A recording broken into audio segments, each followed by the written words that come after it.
se dieron los atentados contra las Torres Gemelas y contra el Pentágono en los Estados Unidos. Recibo una llamada telefónica. Ya para ese momento nos estaban diciendo que Estados Unidos estaba por atacar a Afganistán, porque era la manera de hacer una represalia. Afganistán era el país que albergaba a la red terrorista Al-Qaeda y a Osama Bin Laden, que era el culpable de esos atentados. Recibo una llamada telefónica, me acuerdo que estaba ya manejando en la Ciudad de México, sí circulaba mi coche ese día, y entonces me dice, Loret, era Polo Gómez, el vicepresidente de la Comisión de Justicia, a lo mejor ustedes lo conocen, que hacía el programa Tercer Grado, el Canocito, ese. Entonces, ¿qué pasó, Polo? Vete para Afganistán, ¿no? Los diputados del PAN han votado esta iniciativa, pero bueno, ¿cuál es tu opinión acerca de esta iniciativa que mete el presidente de la República y qué consecuencias pudiese traer para el pueblo de México si se aprueba? Gracias. Mira, yo vengo de un estado de Yucatán, en donde seguramente la inmensa mayoría de mis amigos, entrañables amigos, piensan diferente como pienso yo. Vivido en la Ciudad de México 20 años, ¿no? Pero yo me siento yucateco, comunidad, ¿no? Esto que digo porque uno trae una formación, ¿no? Una manera de pensar.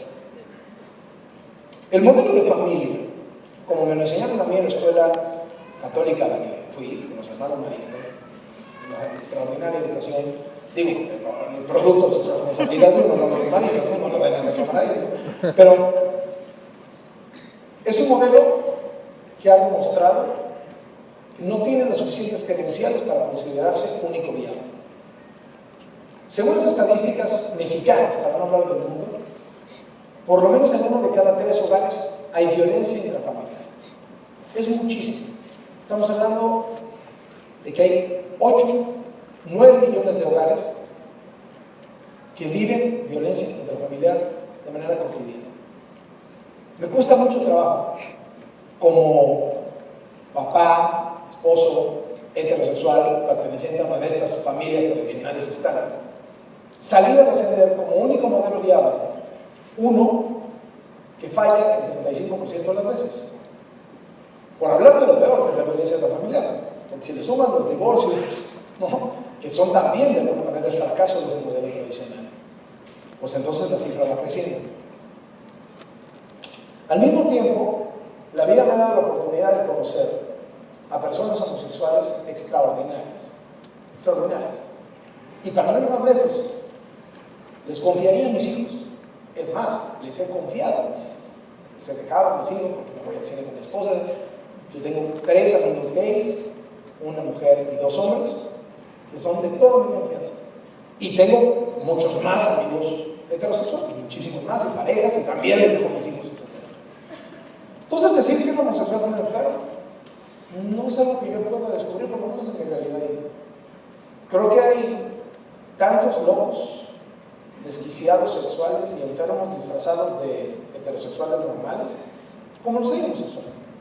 Creo que la perversión sexual no viene con la preferencia, viene con una conducta, con un comportamiento individual que debe ser rechazado y debe ser perseguido por la justicia.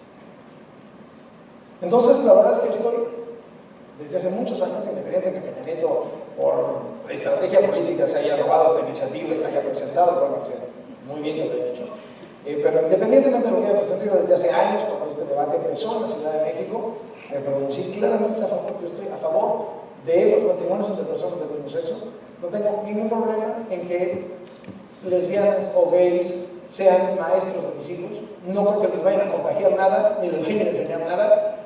Soy bastante claro en que la Organización Mundial de la Salud, desde la década de los 90, dejó de considerar la homosexualidad una enfermedad. Tengo bastante claro que la preferencia sexual es algo que sobre todo viene cuando uno no se aprende ni se desarrolla. Y en ese sentido, estoy a favor del matrimonio entre personas del mismo sexo y voy más allá. Y a lo mejor estoy en una minoría. Pienso que tienen derecho a adoptar. Y no tendría que... Creo que hay muchos hogares homosexuales en donde los niños tendrían un futuro mucho más soleado que en guarderías, en casas hogar, o incluso en algunas familias se declaran democráticos. Habiendo dicho esto, el gran reto es que tus convicciones personales formen parte de tus opiniones, pero no las impongan, y menos cuando estás en un medio de comunicación con la fuerza con la que está en el que trabajo yo. Entonces, en el noticiero verás muchas veces a muchas voces que te dicen exactamente lo contrario a lo que te estoy diciendo yo. Pero me parece que ese es el chiste de estar en un noticiero. Pero yo pienso así, a partir de tu pregunta. Una vez vieron mi programa, si tu mamá me dice, no, es que Televisa te dice qué pensar. Tercer grado. Se entiende. Vean el programa Tercer Grado de Opinión. ¿Cómo? Ahora sí que nos estábamos dando de cartas y todo. O sea, realmente no hay tal cosa. No creas que me llegue un memorando. Esta semana tú vas a pensar lo siguiente, ¿no? Nada de lo que he dicho aquí, lo que dice Televisa, muy posiblemente pensando, cada quien viste diferente, ¿no? O sea, tú ves un noticiero y ves otro y ves incluso claramente cómo hay posiciones distintas sobre los candidatos independientes. Vamos a hacer una especie de juego. ¿Qué hacer frente a un candidato independiente? Punto número 1. ¿Es realmente independiente? ¿No? Entonces, la primera pregunta que hay que responder es: ¿dónde estaba hace 15 minutos ese candidato? ¿Es un priista resentido? ¿Es un panista resentido? ¿Es un terrorista resentido? ¿Es un moreno resentido? ¿No? Bueno, morenista, digamos, para que no parezca.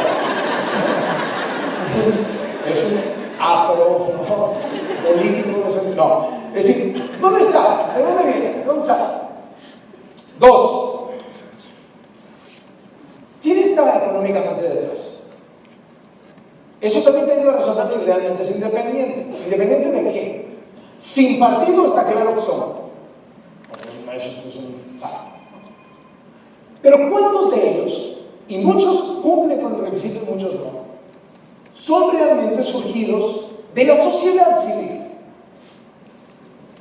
¿Y cuántos son políticos convenencieros que se ponen el disfraz de sociedad civil con tal de llegar al poder y seguir haciendo lo mismo? Porque los candidatos llamados independientes surgen de lo que hoy me parece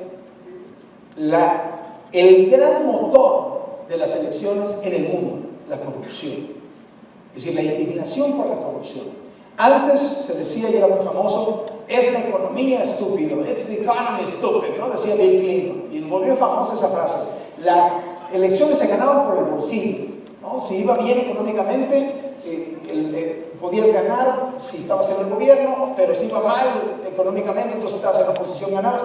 Yo creo que ese paradigma de que la economía era el gran factor de decisión se ha ido desdibujando en todo el mundo, y ahorita el gran factor es la corrupción.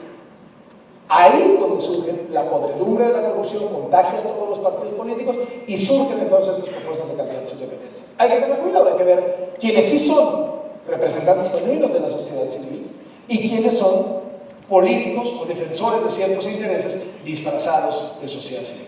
A mí no me parecen ni los aplaudo en automático ni los descalifico en automático, simplemente hay que ver ahora sí que casos, y hay casos de unos y hay casos de otros muy sonados tanto en un lugar como en otro. Entonces yo creo que simplemente hay que tomarlos como unos nuevos actores de la vida política. Yo nunca voy a estar a favor de los mesías, de los redentores, vengan del color que vengan o vengan sin color, de colorado, ¿no? Creo que los cambios se dan con un empuje de la sociedad. Entonces cualquiera que venga y me diga yo soy la solución, yo ese sí lo rechazo de saca. Después de haber estado mucho tiempo observando a los políticos y viendo sus comportamientos como si fueran animales de zoológico, les puedo garantizar que los animales de zoológico son mucho más nobles, ¿no? Y punto número 2, que no responden a la lógica común. Son unas personas muy raras, no responden a la lógica común. Y eso nos debe tener siempre en alerta, siempre en alerta. Vamos analizando trayectorias, vamos analizando quiénes quieren, etcétera, etcétera. Para la elección presidencial del 2018, creo que los candidatos independientes van a ser un gran factor. No sé si alguno de ellos llegue a la recta final de la carrera, pero de que van a ser un factor del que vamos a estar hablando, y que ya estamos hablando, y que pueden incluso formar parte de una estrategia de pulverización del voto de la indignación, Lo van a hacer. Vamos a ver hacia dónde se va a orientar la sociedad.